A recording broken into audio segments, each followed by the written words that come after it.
Hai, selamat datang dalam YouTube channel Gideon Simanjuntak Amanda Silvanya. Apa kabar semua saudara? Saya berdoa dalam keadaan sehat, kuat, bahagia, penuh dengan damai sejahtera dan sukacita yang datang dari surga. Sama-sama kita tundukkan kepala, kita bersatu dalam doa. Bapa yang baik, Bapa yang kami kenal, dalam nama Tuhan Yesus, kami menyiapkan hati kami untuk diberkati oleh kebenaran firman Tuhan. Urapi hamba-Mu, lidah bibir perkataannya diurapi dari surga, kata kalimat yang keluar, biar nama Tuhan saja yang dipermuliakan. Pakai hamba-Mu boleh menjadi berkat, pakai umat-Mu untuk boleh siap diberkati. Dalam nama Tuhan Yesus. Amin. Kemarin kita membahas mengenai apa itu dosa. Sekarang kita ingin membahas, kita masuk ke dalam bagian yang kedua. Apa yang akan terjadi atau apa masalah dengan dosa.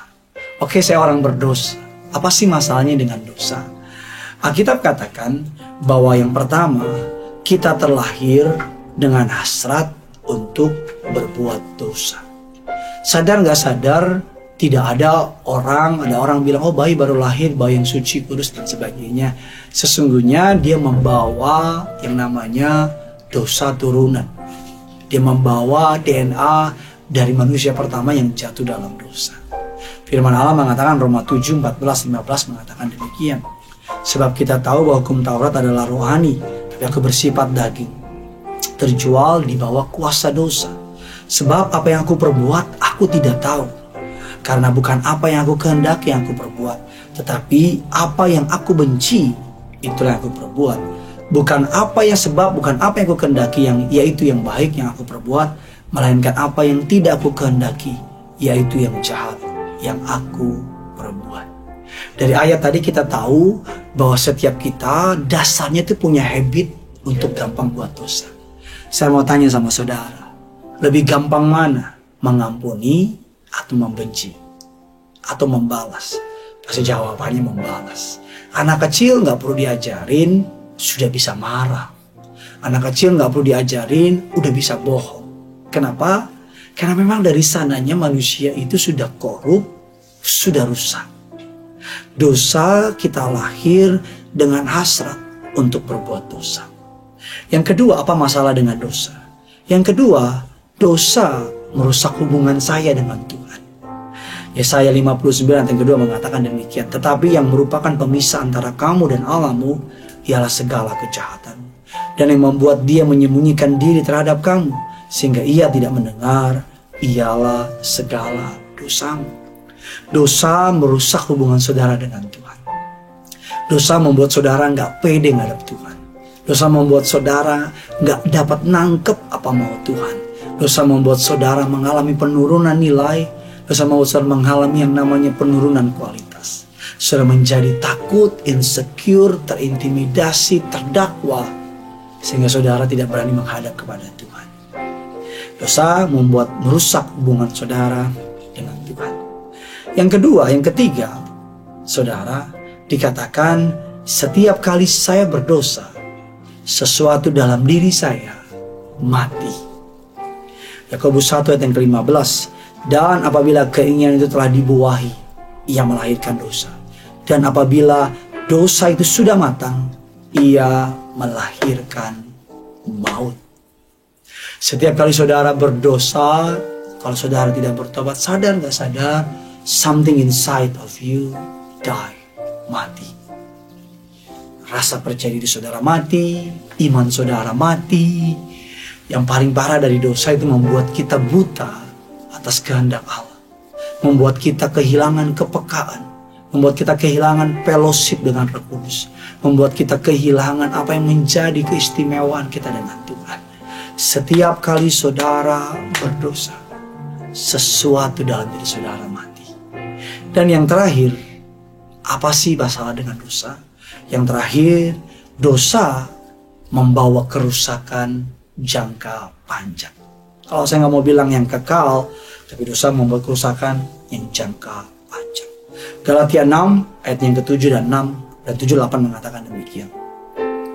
Jangan sesat, Allah tidak membiarkan dirinya dipermainkan.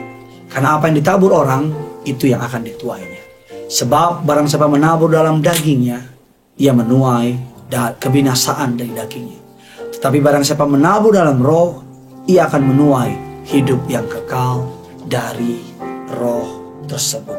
Ketika kita tahu kebenaran ini, kita mengerti bahwa dosa membuat saudara dan saya mengalami kerugian jangka panjang. Manusia awalnya jatuh dalam dosa, Adam dan Hawa. Allah tahu dosa akan makin lama akan membunuh manusia.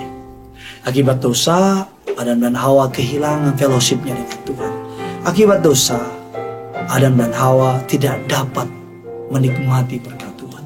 Akibat dosa, banyak anak Tuhan kehilangan yang terbaik dari Tuhan. Saya berdoa agar kiranya firman Tuhan pada hari ini boleh memberkati saudara. Efesus 2 ayat yang pertama mengatakan demikian. Kamu dahulu sudah mati karena pelanggaran dan dosa-dosa. Yohanes 10 yang ke-10, pencuri datang hanya untuk mencuri dan membunuh, membinasakan. Aku datang supaya mereka mempunyai hidup dan mempunyainya dalam segala kelimpahan.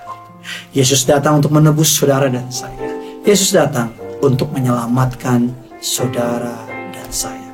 Yeskiel 37 ayat yang ke-23. Alkitab mengatakan demikian. Mereka tidak lagi menajiskan dirinya dengan berhala-berhala atau dewa-dewa mereka yang menjijikan atau dengan semua pelanggaran mereka. Tetapi aku akan melepaskan mereka dari segala penyelewengan mereka dengan mana mereka berbuat dosa dan mentahirkan mereka. Sehingga mereka menjadi umatku dan aku menjadi Allahnya.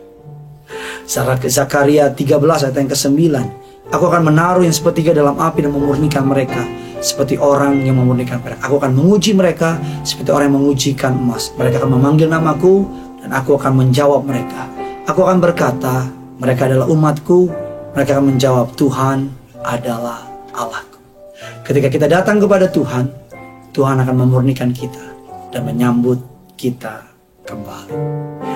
Selamat menikmati berkat Tuhan. Selamat membagikan kabar baik ini. Karena yang punya surga, crazy in love with you. Mari sama-sama kita datang sama Tuhan. Betapa besar kasih pengampunanmu Tuhan.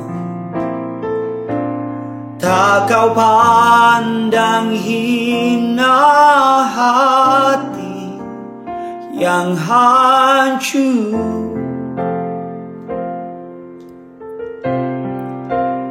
Ku berterima kasih kepadamu ya Tuhan. Pengampunan yang kau beri, pulihkanku. Mari sama-sama. Betapa besar kasih-Mu, betapa besar kasih pengampunan-Mu Tuhan. Tak kau pandang hina, tak kau pandang hina hati yang hancur. Kami berterima kasih, ku berterima kasih kepadamu Tuhan, kepadamu ya Tuhan. Pengampunan yang kau beri, pengampunan yang